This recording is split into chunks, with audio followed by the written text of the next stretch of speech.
Bien, bonjour à tous et bienvenue pour ce 27e épisode de la série Une semaine, un commerce de proximité, la série qui vise à mettre en avant le principe du commerce de proximité à Amiens.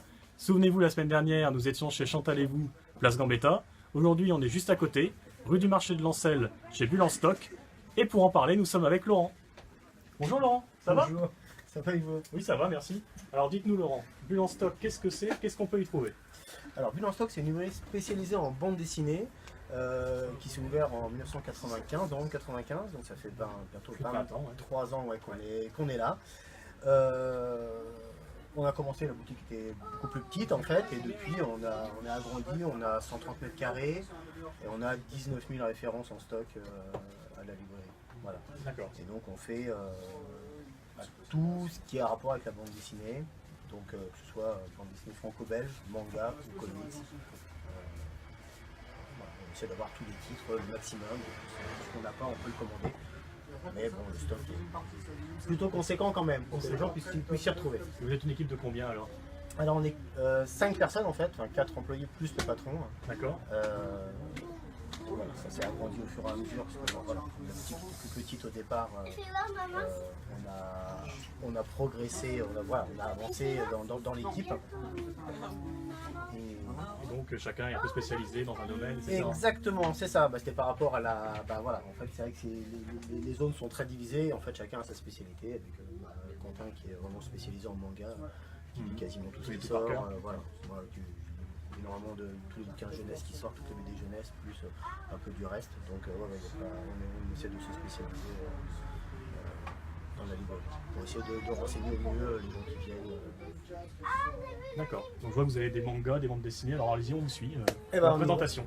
En fait, ici on est au rayon bande dessinée. Ouais. Donc vous avez l'entrée en fait, les tables plus le mur qui correspondent en fait aux nouveautés. On dirait vraiment voilà. Les dernières sorties. Qui est là à quelques semaines ou quelques mois maximum. Il y en a un petit peu en fait sur le côté. Et après, donc ici vous avez des fois des tomes 1, des tomes 2 ou des tomes 3 à 4. Si vous voulez les anciens numéros. On a des grands murs qui reprennent tout par ordre alphabétique de titres de série et qui permettent en fait d'avoir si vous recherchez, s'il y a un tome qui sort et vous cherchez les anciens, normalement ils sont là, sauf s'ils ont été vendus dans la journée ou dans la semaine, le temps que les albums reviennent. D'accord, je vois qu'il y a des classiques, je vois Astérix, je suppose qu'il y a les profs, du Covid, tout ce qu'on dit. Exactement, voilà, tout à fait. On a aussi bien vraiment les dernières nouveautés, des choses très pointues, que des choses, les grands classiques, Tintin, Astérix, forcément il faut les avoir. C'est peut-être pas ce qu'on vend le plus, mais en tout cas, il y a quand même, ça reste des classiques, ça reste extraordinaire. On se dit que tout le monde les a chez soi, et pourtant, il y en a encore qui les ont pas, qui veulent les offrir à leurs enfants.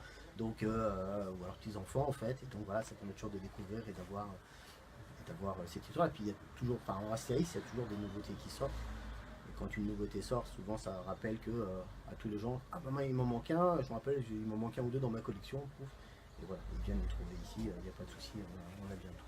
D'accord. Des mangas. Ici voilà, exactement, tout ça c'est le rayon manga, donc le rayon manga est un peu plus codifié que la bande dessinée, puisque vous avez en fait on a 3 zones vraiment spécifiques.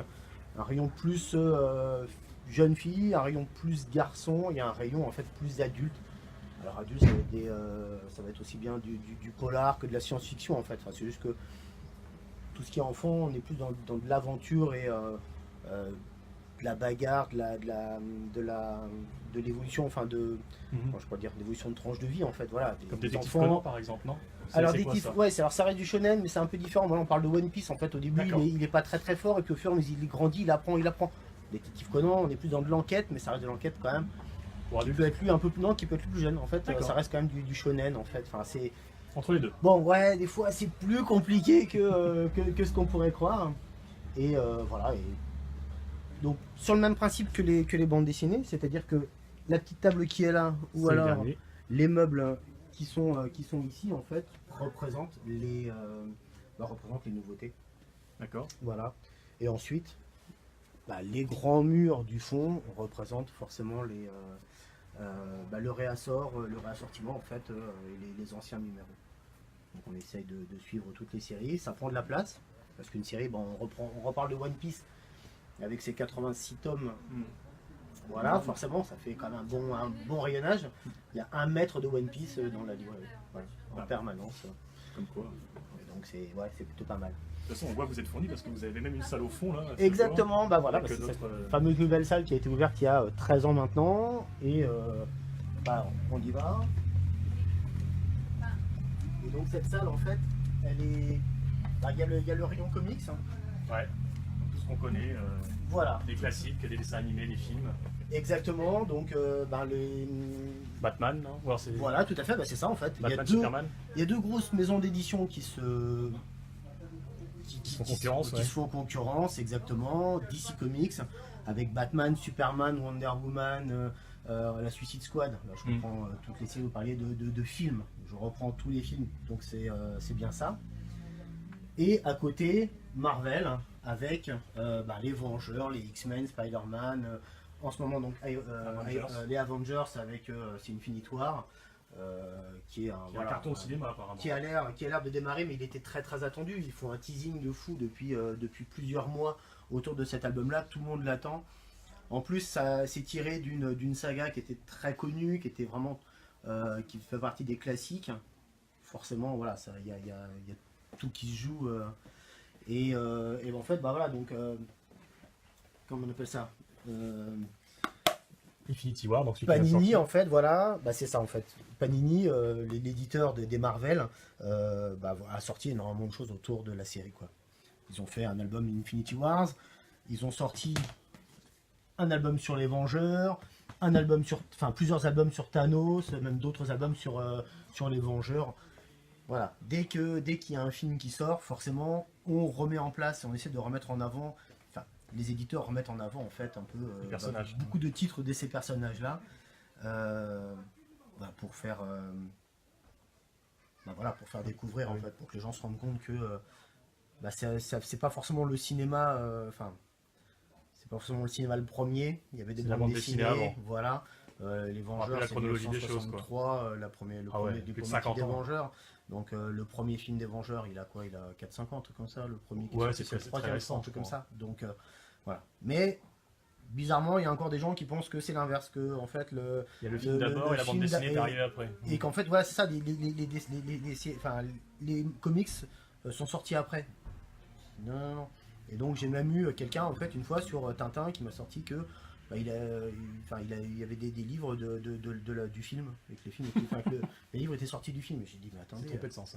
1930 le premier Tintin, je pense qu'il y a une antériorité un peu conséquente pour montrer. Mais bon, il y a quand même des gens qui ne connaissent pas.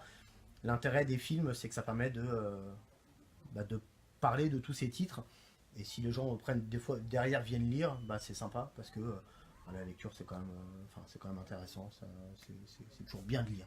Ça c'est certain. Est-ce que, une petite question, il y a ici des auteurs locaux, amiénois, Picard, qui écrivent et qui font des bandes dessinées ici? Alors oui, bien sûr. Hein. Il y en a plusieurs. On se met ici parce qu'en plus il y a le festival de la BD bientôt, donc qui arrive le mois prochain, au mois de juin. Hein. Exactement. Alfréciné. À la Alfréciné, c'est ça, on déménage en fait. Donc c'est la halle qui est juste derrière la gare routière. Elle fait 300 mètres de long sur 25 mètres de large, donc normalement on devrait avoir de l'espace. Et voilà, ça va être cool. C'est en train de se finir les petits travaux qu'il y a dedans encore à faire. Et en fait dedans, on va retrouver pas mal d'auteurs, et donc dont surtout tous les auteurs locaux, parce que donc il y a un vivier d'auteurs sur Amiens qui est plutôt conséquent. Et qui font de la BD, vraiment excellente. Là, on reconnaît Amiens, la Tour Perret. Là. Exactement, voilà. Vous avez Amiens de jour, Amiens la nuit, avec le quartier Saint-Leu. Donc on a une héroïne qui sillonne Amiens, c'est ça? C'est ça, exactement. En fait, l'héroïne, c'est cette jeune fille qui s'appelle Philippine Lomar, en rapport avec Philippe Marlowe. Elle va mener des enquêtes, elle est au collège en fait, et donc voilà, Philippine Lomar, des enquêtes, super.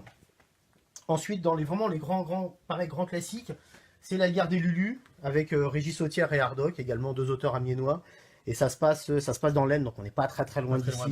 Mais voilà, de la grande aventure, des orphelins qui vont se retrouver du mauvais côté de la guerre, en fait, des tranchées, et ils vont devoir survivre survivre à ces 4 années de guerre, donc un album par année de guerre. Et tout un symbole, il y a marqué 1918, il y a 100 ans, quoi.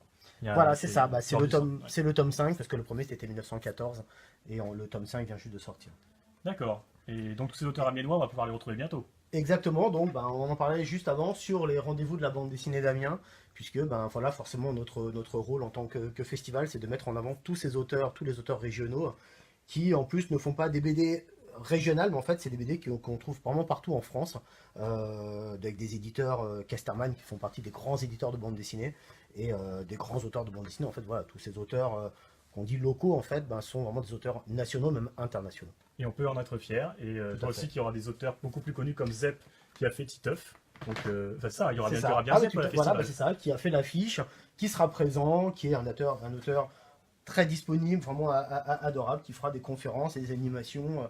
Il y aura moyen de le rencontrer de manière très simple, et c'est super. Bah, c'est super. Bah, Laurent, merci beaucoup pour cette Bah, présentation. je vous en prie. Merci bien. À Merci bientôt. à vous. À bientôt. Merci à vous d'avoir suivi ce 27e épisode. Je vous dis à bientôt pour l'épisode prochain, pour le prochain commerce. Je vous en dis pas plus. Bye bye!